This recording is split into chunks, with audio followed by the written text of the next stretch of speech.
Welcome to my quad head members. I'm going to do a little mini, it's not a devotion exactly. I'm going to show you this stuff. It's going to be slow, bad. You can hear the waterfall outside. This is my quiet time. Live. Oh yeah. Last night, I had 3 of my buddies over. We celebrated their birthday. Ate a bunch of Panda Express. So when I reach a certain weight in my running, which is zeroing out my body fat, I have one night of where I'm allowed to go back to all my vices. So for one night, we had cigarettes, whiskey, well, not a little bit of whiskey, but a beer, which I don't normally do these days, and all the carbs I want to eat, because I zero out carbs. So no sugar, no pasta, no potatoes, nothing. It's just meat and vegetables is what I usually eat, except on my night of vice. So yesterday I was able to eat like biscuits and gravy for breakfast. I forgot what I had for lunch, a Costco hot dog. And then for dinner, we got like 5 of those big plates of Panda Express. Fried rice, noodles, orange chicken,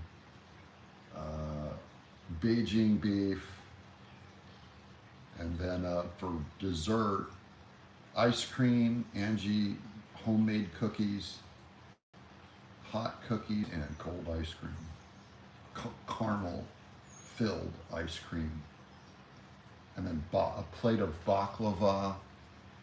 This stuff I eat.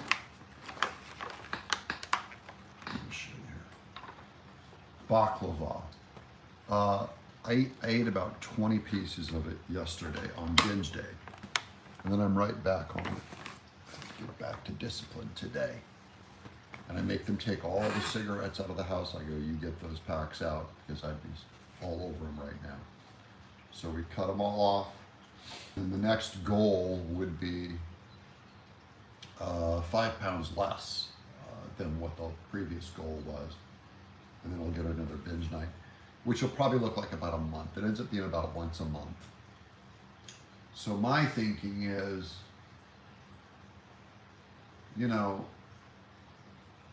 drinking alcohol once a month is a lot better for me than drinking it every day.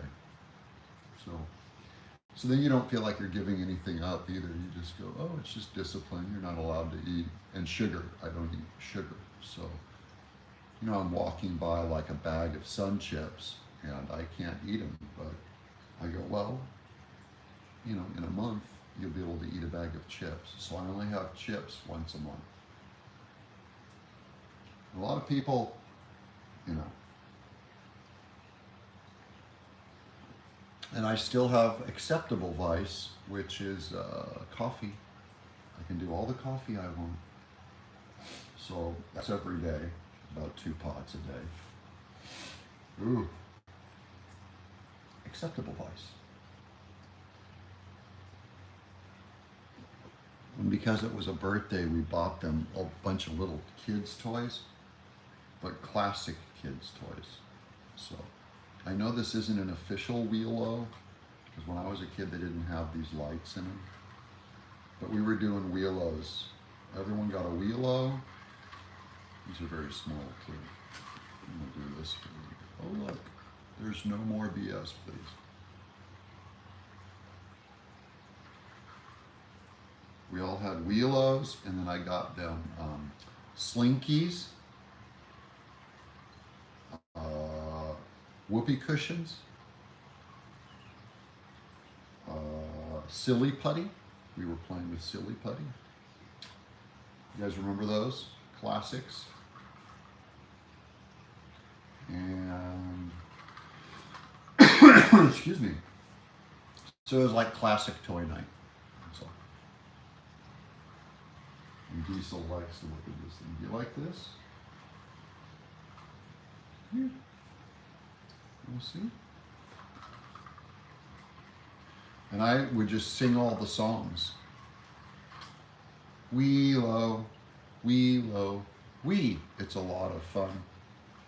And what walks downstairs alone or in pairs and makes a slinkety sound. Spring, a marvelous thing.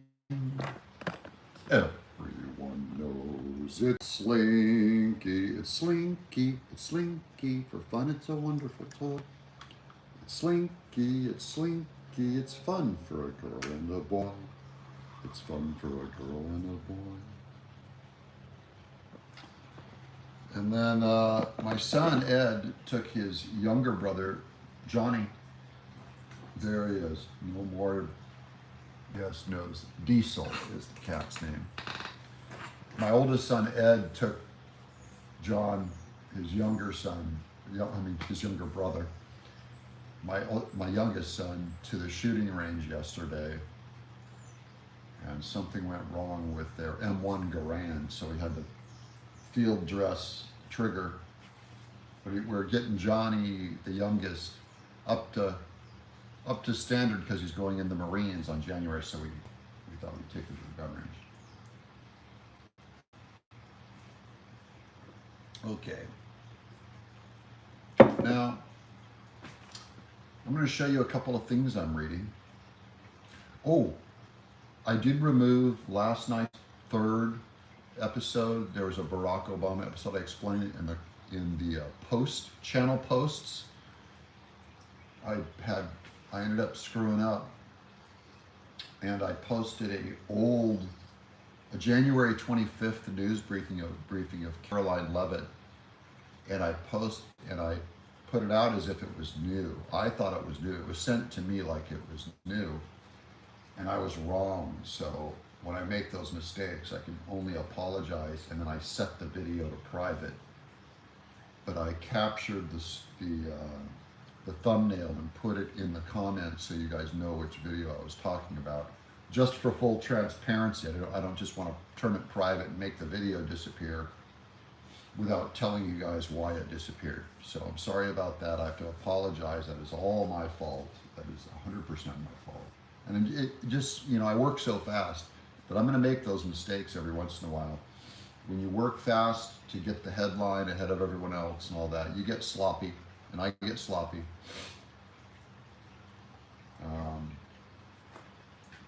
So here, I'll show you one of the things I'm reading. I'll read a little Bible verse too, just some of my versions. But I got this new G.K. Chesterton biography. Thank you, Doug. You're welcome. No more BS. It's called I Also Had My Hour by Dale Ahlquist, and he took all of Chesterton's, Tracy's here, and he took all of Chesterton's greatest quotes and put them together in one autobiography. So if you haven't read any Chesterton, start with Orthodoxy is his greatest books, one of the greatest books I've ever read. I think he wrote it in the 1920s or 30s. But here's a great quote. This is on my critics because this quote reminded me of you guys a little bit. He writes, "It is unfair to judge an author, especially a good author, through his critics." Chesterton wrote that in 1922. What does that mean? It is unfair to judge an author, especially a good author, through his critics. It is unfair to judge me. I'm an author. I don't know if I'm good, but it is unfair to judge me through my critics. That's also why I appreciate that when I put out that Obama video, it was the comments in the chat by all of you that were very kind that said, "Is this clip new? Are you sure this clip is up to date?" And I just thought this audience is so kind in how they confront me, even when I make a mistake, that it's very different being judged by my viewers versus a critic. You know what I mean? My viewers aren't critics of me. They're fans, or they like me, or they respect me. And so it's easier to take correction from them. So that's G.K. Chesterton. I'm reading a little bit of that. And then I'll read, I'm just going to read a couple paragraphs from the book of Ruth, because that's where I'm at in the Bible. I've gone through Genesis, Exodus, Leviticus, Numbers, Deuteronomy, Joshua, Judges, Ruth is the chapter I'm in. And I'm not very familiar with the book of Ruth.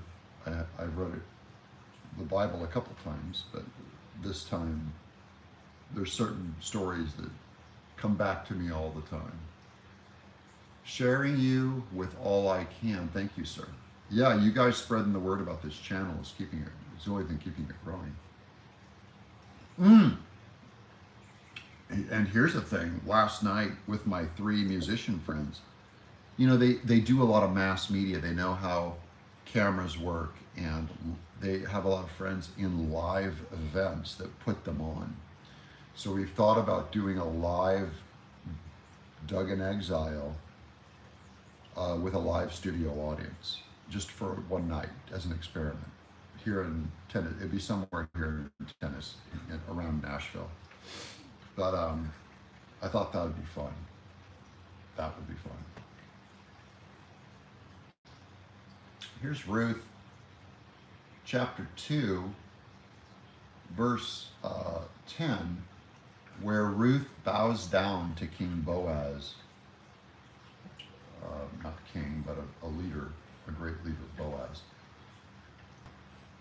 At this, she bowed down with her face to the ground, and she exclaimed, quote, "Why have I found such favor in your eyes that you notice me a foreigner," unquote. Now, here Ruth has to glean the fields. That is, it's like being a beggar, and you're working in someone else's fields. And out of mercy, they allow these women to come and glean the fields because they're widows. But this is already a symbol of we Gentiles bowing before God with, "Why have I found favor in your eyes that you notice me a foreigner?" That is an allegory looking way forward to the people outside of God's plan that are going to become part of God's plan. The Gentiles were the foreigners. And Boaz replied, "I've been told all about what you have done for your mother-in-law since the death of your husband," so Ruth's husband died. "How you left your father and mother and your homeland and came to live with a people you did not know before. May the Lord repay you for what you have done. May you be richly rewarded by the Lord, the God of Israel, under whose wings you have come to take refuge." So that's another one where we rely on God in the future for this country to be our refuge. Quote, "May I continue to find favor in your eyes, my Lord," she said. "You have given me comfort and have spoken kindly to your servant, though I do not have the standing of one of your servant girls." So I hope you can see there, we Gentiles do not have the standing of, of being great among God. We are the low.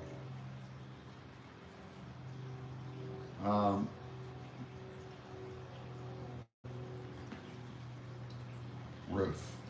Now, I never just read Ruth.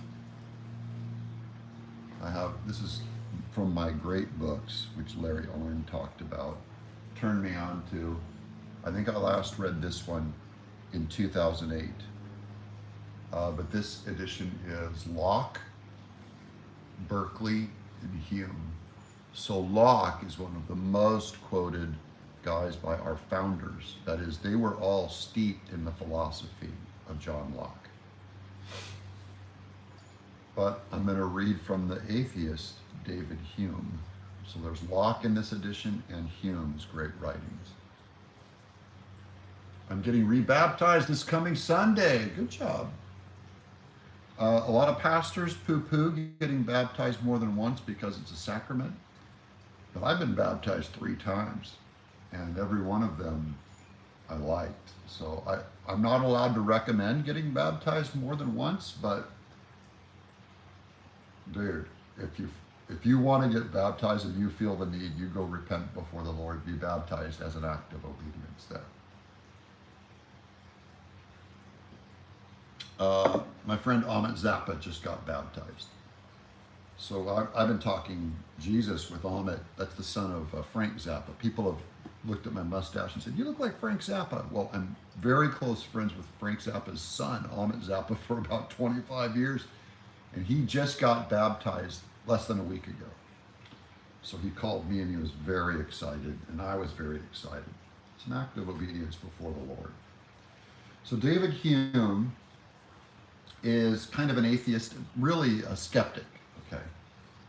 And he has this criteria, and these are his writings on being, he always accuses people who believe in God of projecting. And I would say David Hume is far more guilty of projecting skepticism and atheism than most Christians are of projecting attributes onto God. I do agree, people do project attributes onto God. That is, we invent a God in our minds and then fill them up with all of our preferences instead of going to the Word and finding out about the real God. That's a danger. So I never pray and do I listen to his will and he tells me what to do. He's not my genie, he's not a horoscope.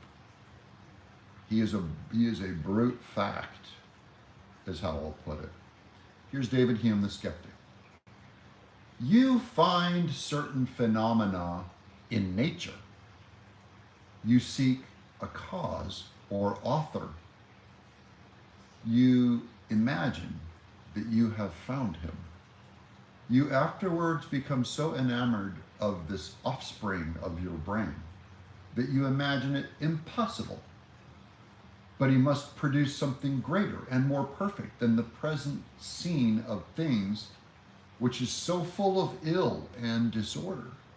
So he's saying that we believe he must have created something much better than what we see. And this is the first thing that David Hume gets very wrong. He sees nature and says it's full of ill and disorder. And this goes back to the Epicurean challenge 3,000 years ago of they look at pain and suffering in the world and they say a good God can't make that. He can't be good and be God, or he would have made everything perfect. So he says, we're projecting goodness into these things.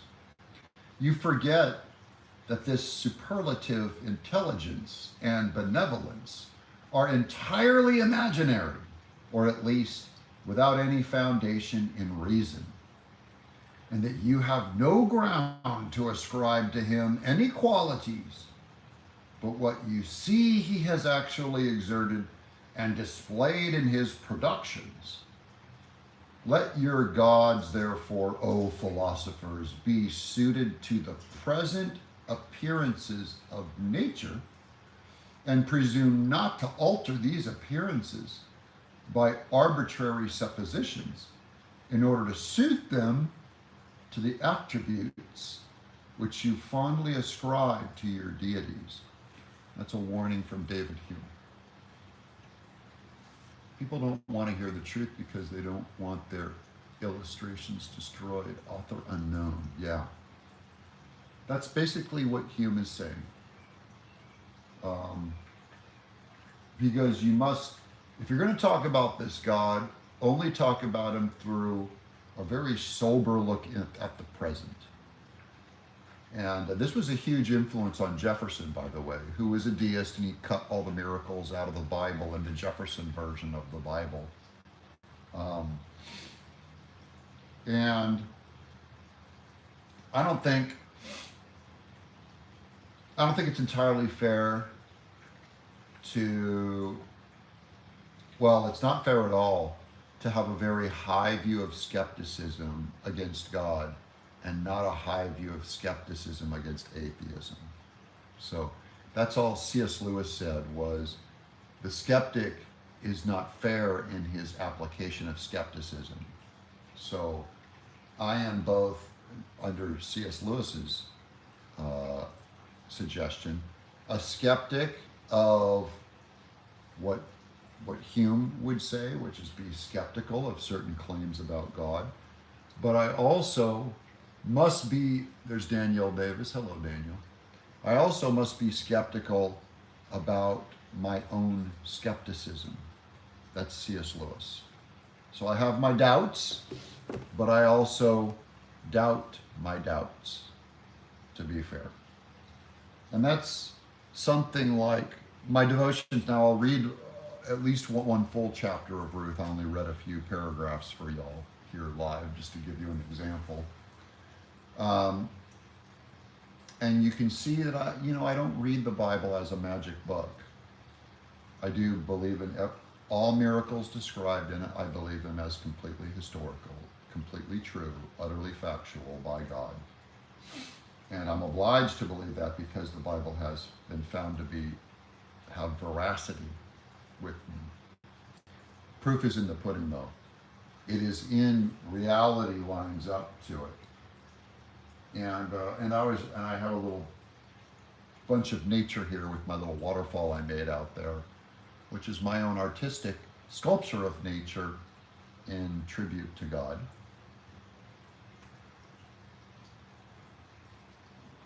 Too heady. Okay. Let's get some Wheelo out here. I think I gotta do some Wheelo to lighten up. Get some Wheelo going here. Wheelo. It's a lot of fun. And then I have it is better to take refuge in the Lord than to trust in humans. Yeah. Not just refuge in the Lord, but I think another psalm might be a proverb. Better to stand in the doorway of God's kingdom than to be invited, to the great halls of men. Like, to sit at the president's new ballroom or something. It's greater to just be in the doorway of God's kingdom, I think. Here, I'm gonna wrap this up because I gotta get my work day going, guys. We gotta make videos. So I removed that Obama video, so it's private. I explained earlier in this video why I did that. Made a big boo-boo on that. Let's go inside and I'll show you the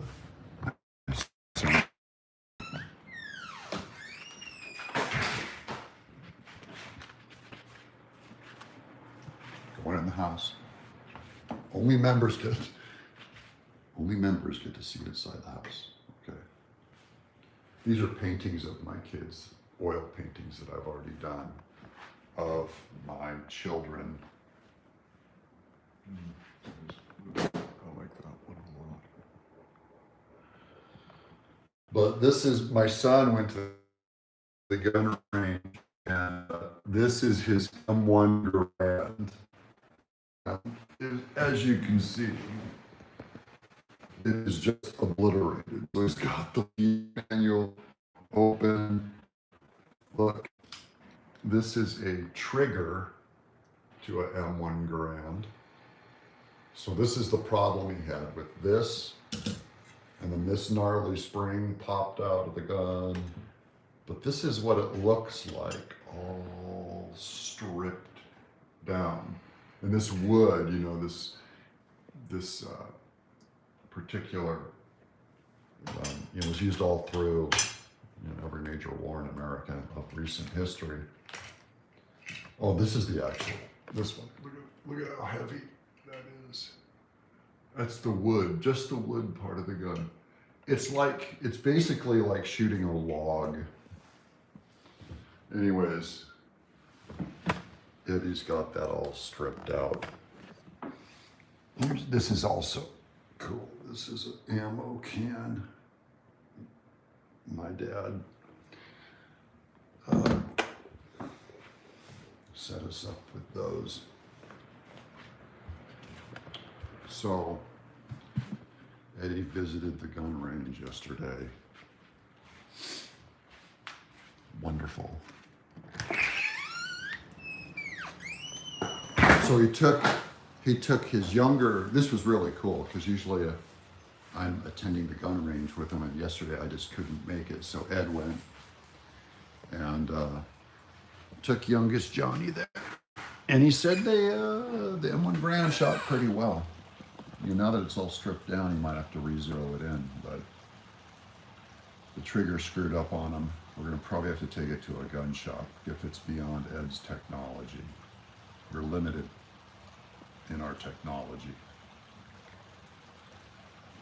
But I was just proud that they went to the range and got some good target practice in.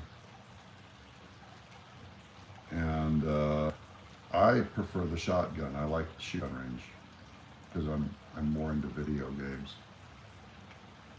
No more BS, please. Better. I've always wanted an M1 Garand. Yeah, they're a beautiful. And you know, when you see the Marines do all their formal, you know, flipping the gun around and they hand it to each other and stuff.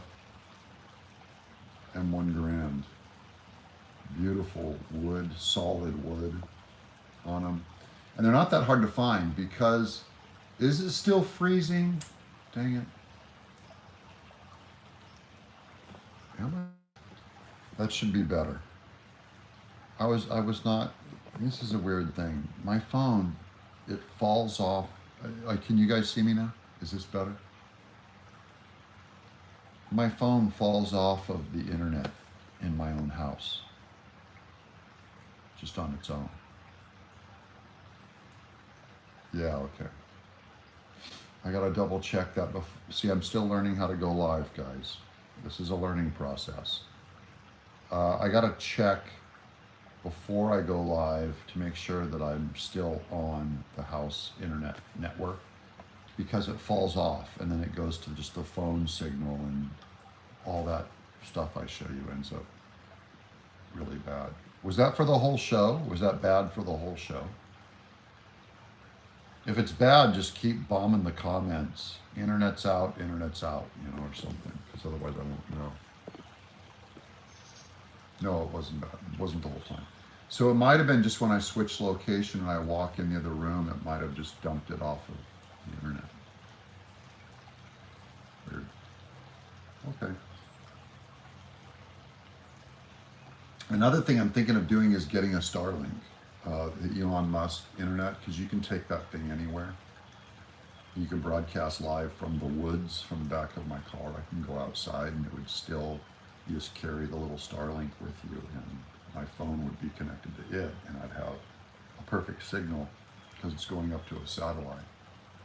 Do you have a mesh router system? I have some kind of a weird router that I don't understand. COVID. K-O-VIT. I probably need a new router system. And I know I have 2 internet lines going into the house. One is dedicated to my work and one is for the family. So I just don't know how to set it up at all. And then if I set up a new one or got a new router, I'd be afraid that in getting a new router and setting all the internet through it, that I would lose function on one day. And so I would lose work on one day. So I just kind of have this junky system. All of the equipment I use is very old, you know, and I need to upgrade everything. Like this is even an iPhone 12 or something, and I should be on the new iPhone 17 by now. Can you recommend who's worth following and who to avoid? No more? No, I don't do that a lot, but good morning from Kentucky. I think you guys know that who to follow and who not to. Good morning, Doug, says Jennifer. Hi, Jennifer. I'm just hanging. So these episodes, by the way, you missed the first 30 minutes of this episode. You can replay it. It'll be available just to members. So thank you for signing up. And you're on this part live where you can talk to me, but and ask questions. Someone said, who do you follow and who do you avoid? To me, that's more about you than who you're watching. It's what are you looking for? Are you looking for the truth? If you're looking for the truth, then set your skepticism up very high. So I was reading David Hume, the skeptic, to you earlier. Set it very high. And I am, to some degree, a skeptic of things about which I do not know. So there's certain things I don't know. Like, I don't know what's true about Israel or not. Feeling toxicity at some trusting my instinct. Like, I am a huge skeptic of Candace Owens. I think she is, the things that she has claimed, it just sounds, it's dumb, it's unjustified. It seems really bitter and angry at Israel, like hateful of Israel. And so my skepticism goes up and I go, she's not a source. So that's what I mean. No more BS, please. And she's very popular, and I just look and I go, is there anything behind her sayings? Or Tucker Carlson has said a few quotes about Israel going like, they're the terrorists. Or Netanyahu's a Nazi. People have said things like that. And I just go, there's people that at everything they point their finger at the Jews, and they just go nuts on the Jews. I'm like going, look, I'm not even saying they're God's chosen. Now the Bible, I believe. So the question is, are the Jews still, is that land still theirs and all that? And I don't care. Even if I didn't believe the Bible's claims about the land, it doesn't mean that they're obliged to give their country back any more than we have to give our country back to the Brits. Every country is dominated and taken from someone else. Every country in the world. So, including that same thing with Russia and Ukraine. We just saw Putin do a giant land gouge out of Ukraine. That's kind of how countries go. And then they fight it out. And if Ukraine can negotiate with a bunch of surrounding allies to push back against Putin and get their land back, they get it back. But as Trump said, you don't have the cards to Ukraine. And that's because Zelensky is not good at building his statecraft around his own country. That is, he did not strengthen his allies. He didn't build a relationship with them. He didn't, go and Trump and America already has more innate power in us to negotiate those things than Zelensky does. That's why Zelensky goes, he needs us to win his war. And Trump just goes, no, you don't have the cards, and we're not going to be welfare for you. And the only time that we're going to ever give you Tomahawk missiles, which is what he wants, is Tomahawks to be able to penetrate deep into Russian territory, which makes us more of an active proxy war with Russia than we are, and puts us at risk. We need to be out of the UN.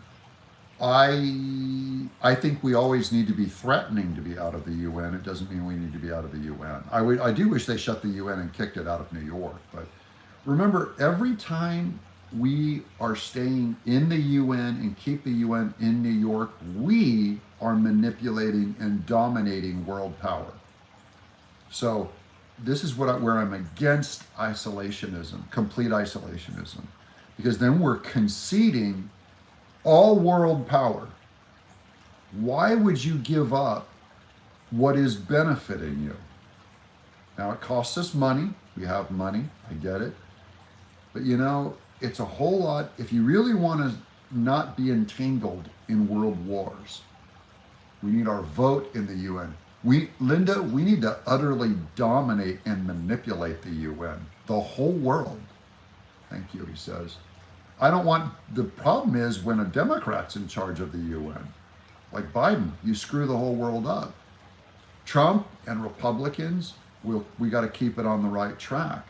But I would never give up that kind of power if it's ours. And right now, what Trump did is all of the UN needs us.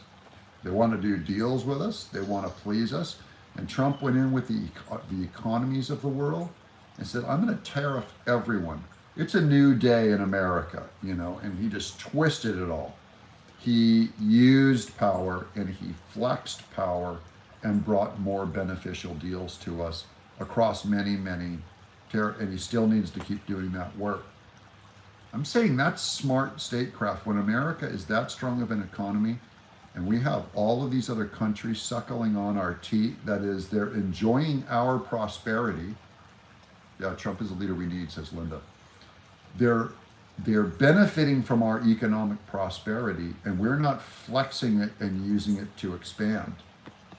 And Trump's just going, I'm going to expand our prosperity and use our economy to build our country, to create peace, to manipulate Israel and Gaza into peace, to manipulate Russia and Ukraine into peace, and always, always, always to isolate China is, I believe, Trump's number one gig.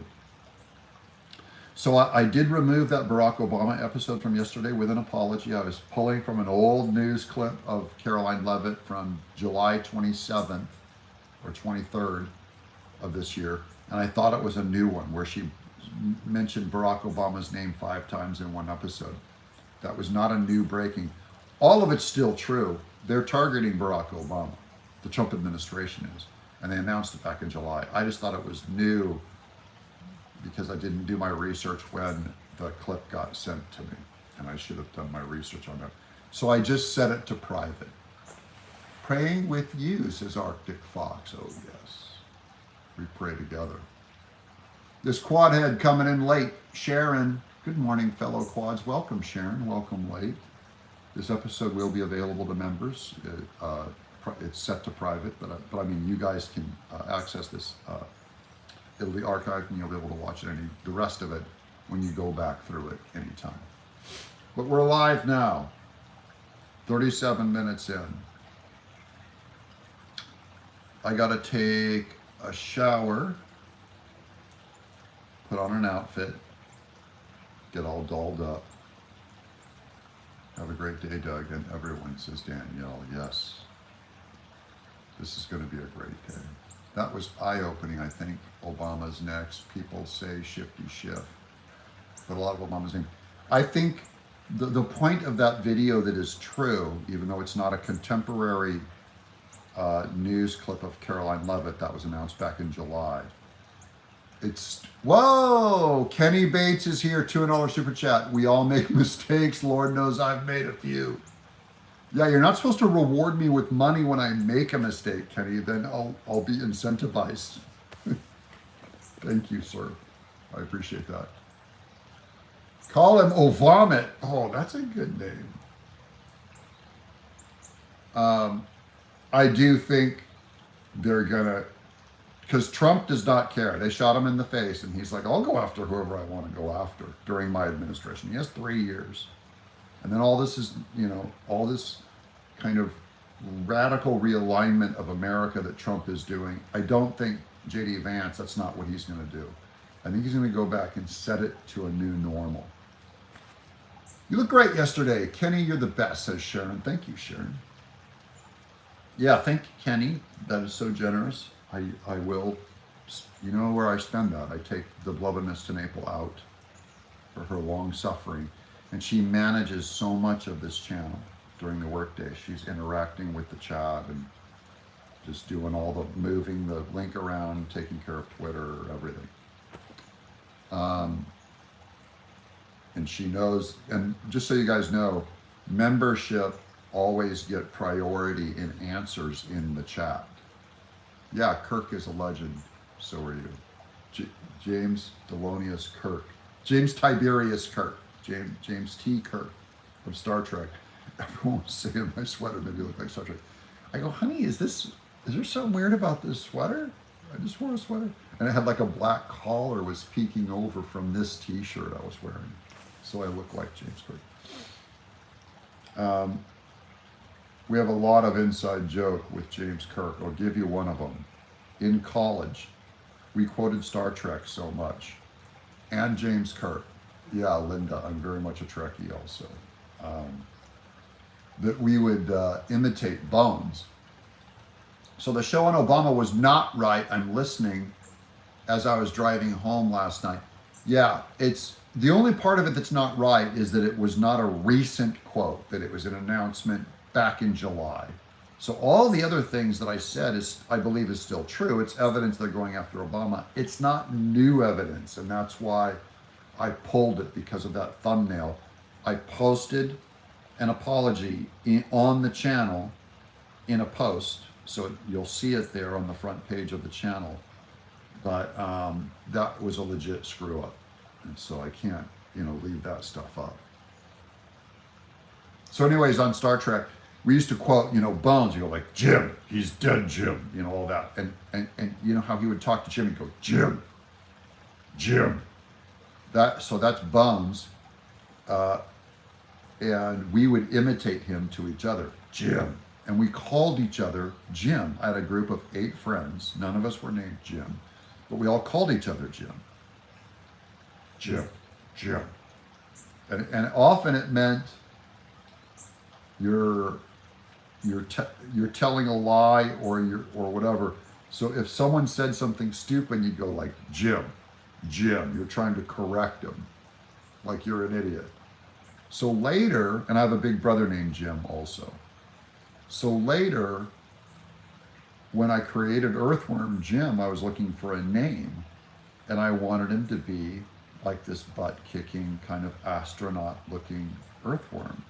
And so Earthworm Jim was in tribute. So when you guys say that I look like James Kirk, I'm on the Enterprise with my sweater. It made me laugh because it takes me back to that old joke. We still call each other Jim. We meet once a year, my 8 best friends and I.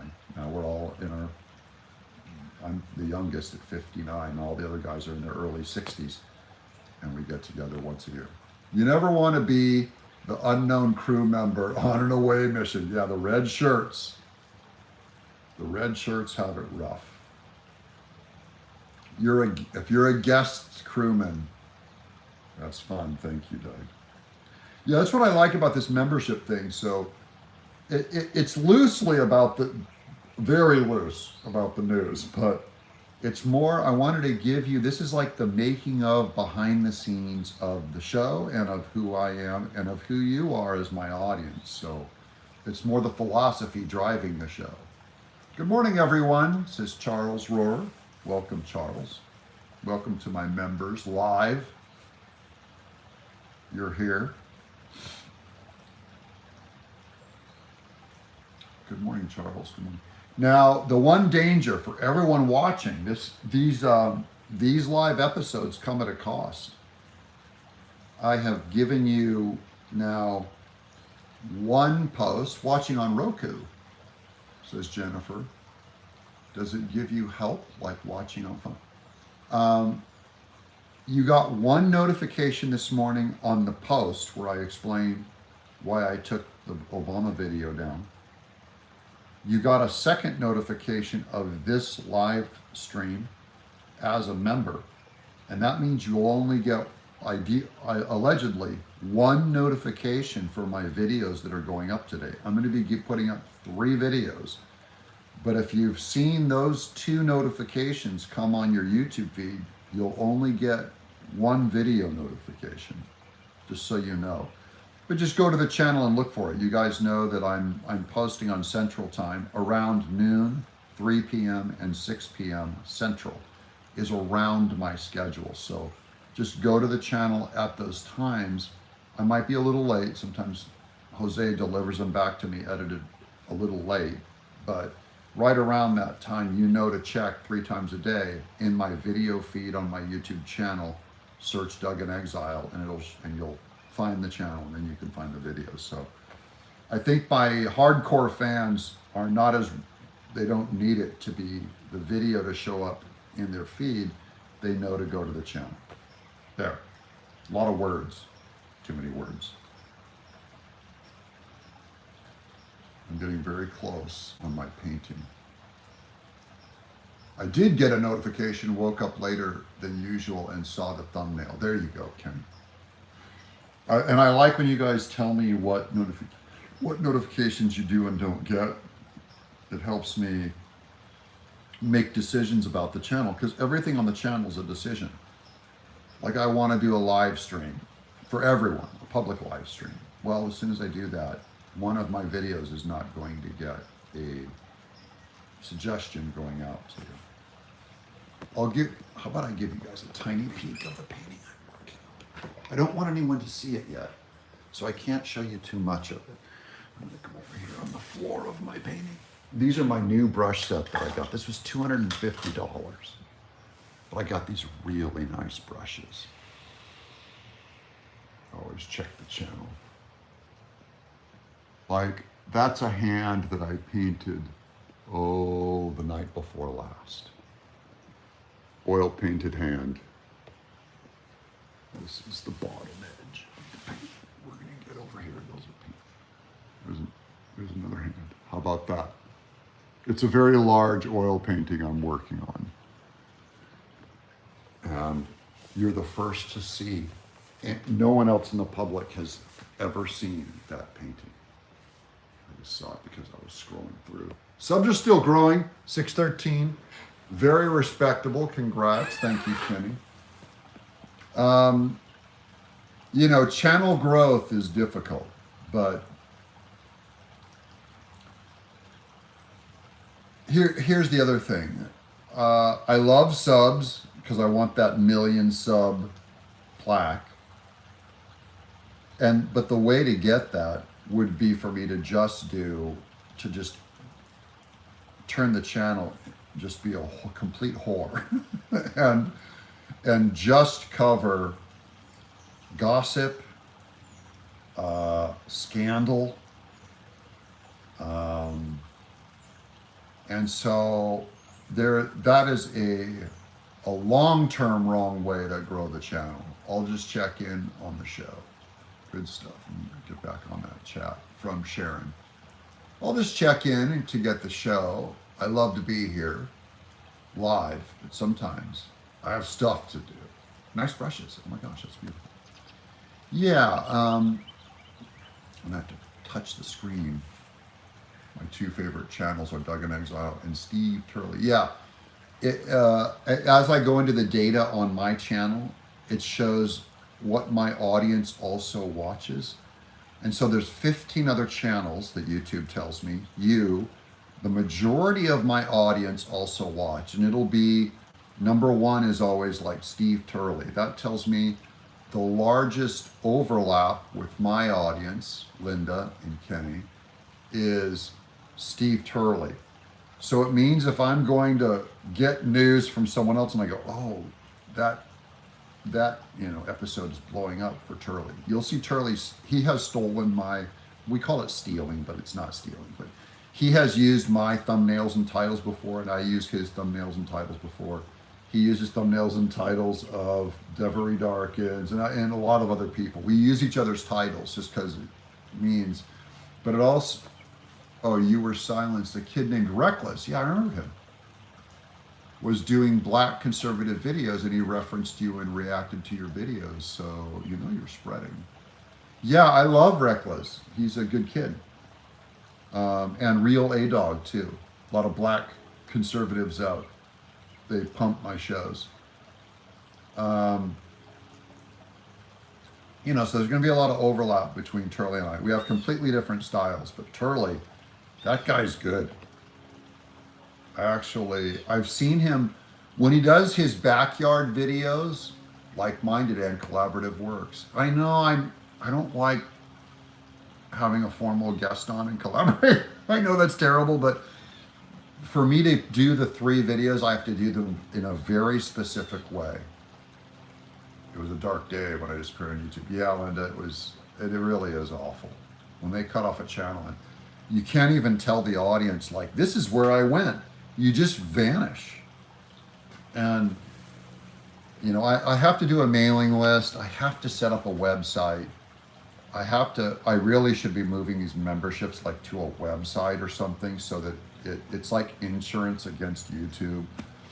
But I just, you know, if you don't have YouTube, all of the streaming just doesn't work. So I do have a guy that helps with my channel who's kind of a guy that gives me advice. He's a young kid who's very good with YouTube.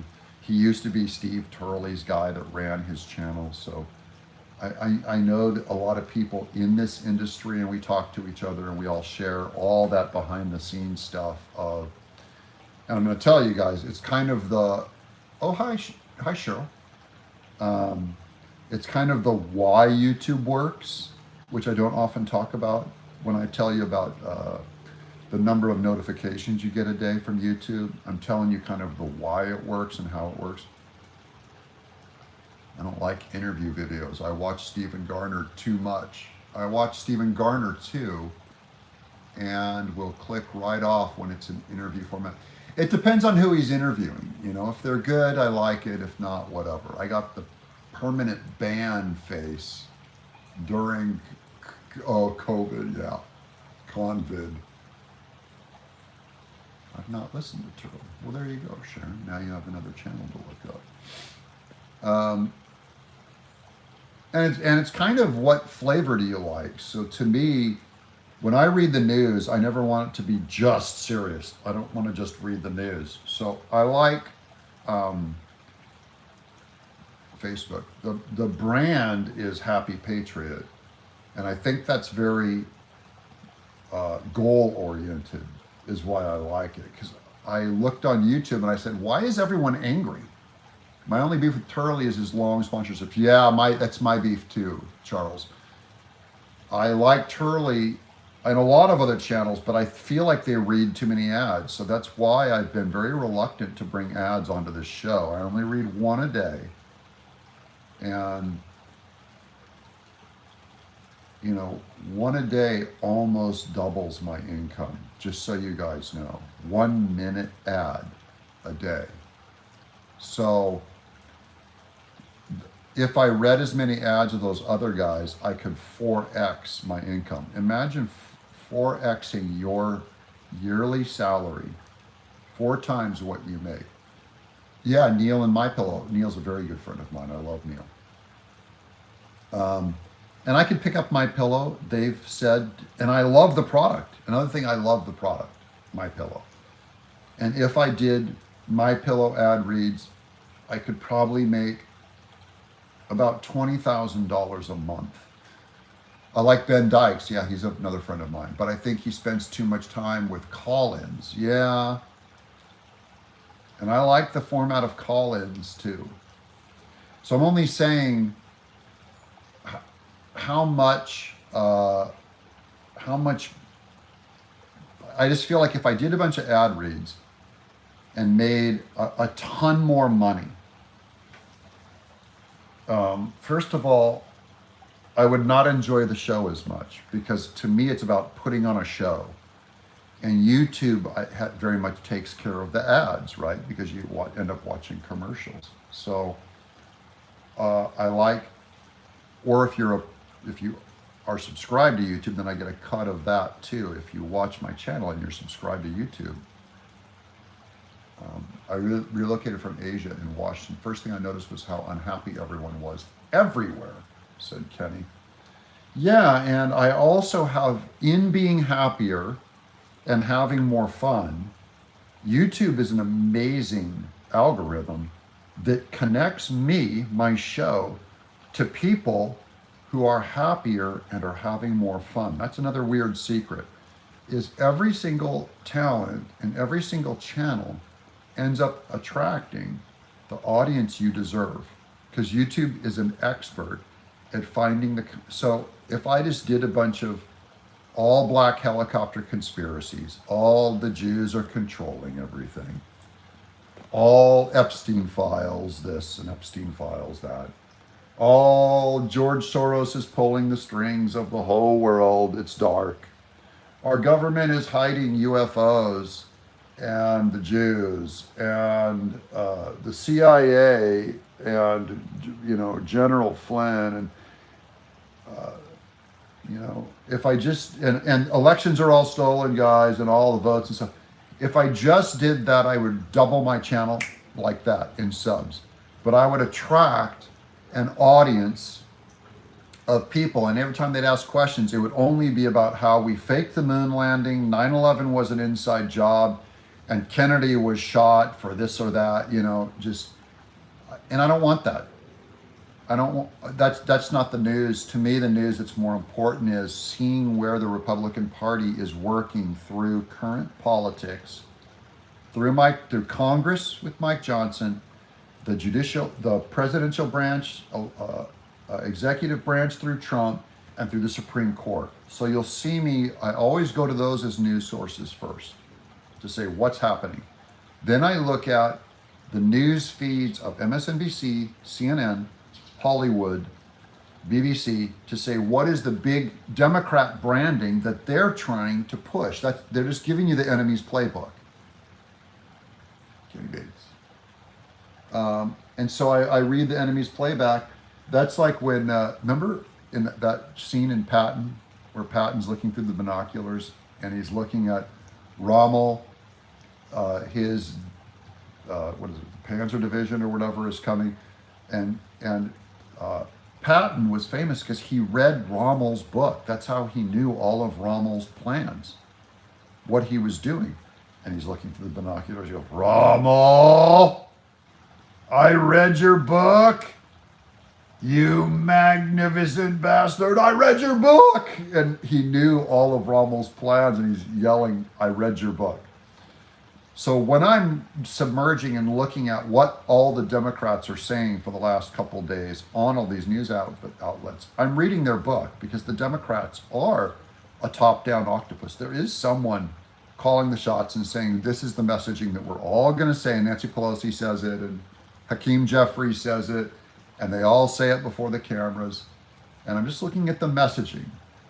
And then I look at Trump's messaging, because you see the Republicans getting on board with MAGA.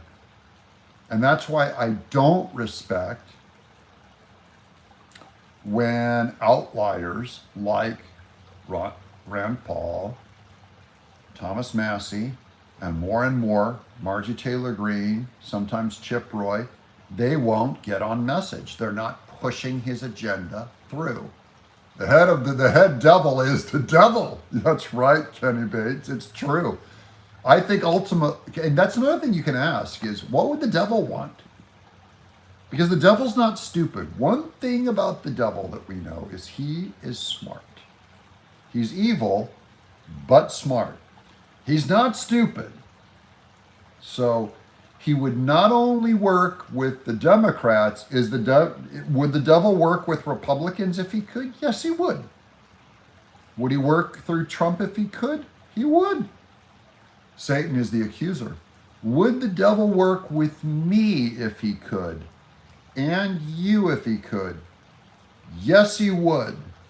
So Kenny Bates said that he's the accuser. So you want to look for the devil's attributes. And the devil's attributes, they're pretty consistent. He is an accuser of sin. There are rules in the war between good and evil. That is also true.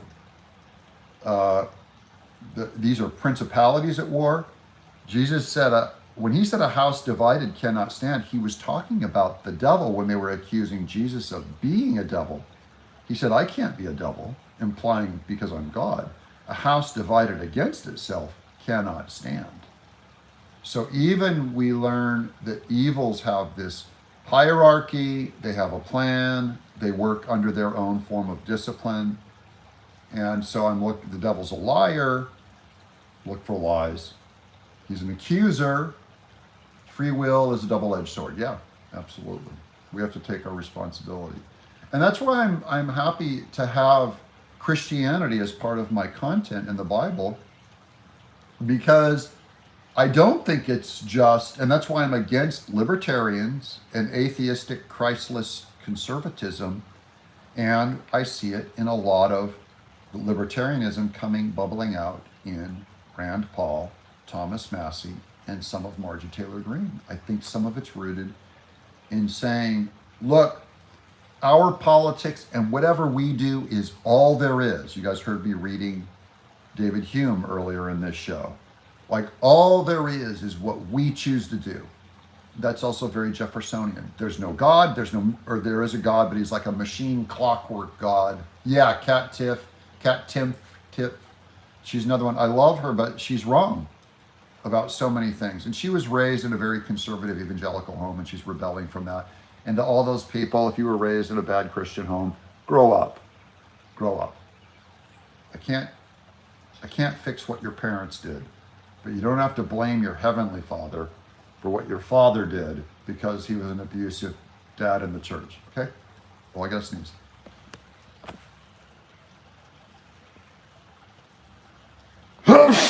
Excuse me. Caught it. Okay. I gotta wrap this up. I gotta get to work, my people. I just figure while I'm here, let's heavy up. It's gonna be a great day. Bless you. Thank you. God is good. He's good to me.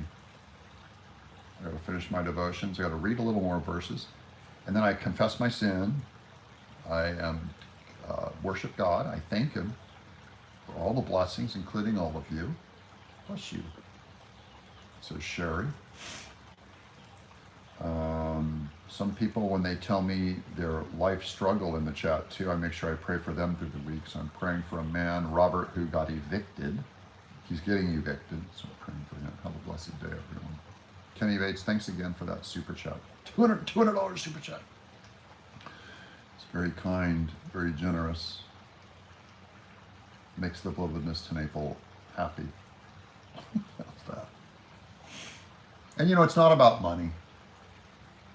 It really is about, the reason why YouTube pays me is because you guys are having such a good time. Did you know that? That really is what drives the channel, is your enjoyment and your loyalty and your happiness and your fun, your chatting, your positivity. It's why they pay me, is about you. So I want this to be a party for us. Not just because it's financially good, but because I can't do this job if it was not fun. It's not fun. No way in hell I'm working this hard. Look, it's Beloved Miss today, full in her bath with her hair straight up. I got to read motivations and take my car in for service. I'll see everyone later. Love you guys. Yep, Sharon, we're going to wrap this up. God bless you all. Have an incredible day. I'm Doug in Exile. What? Back to work.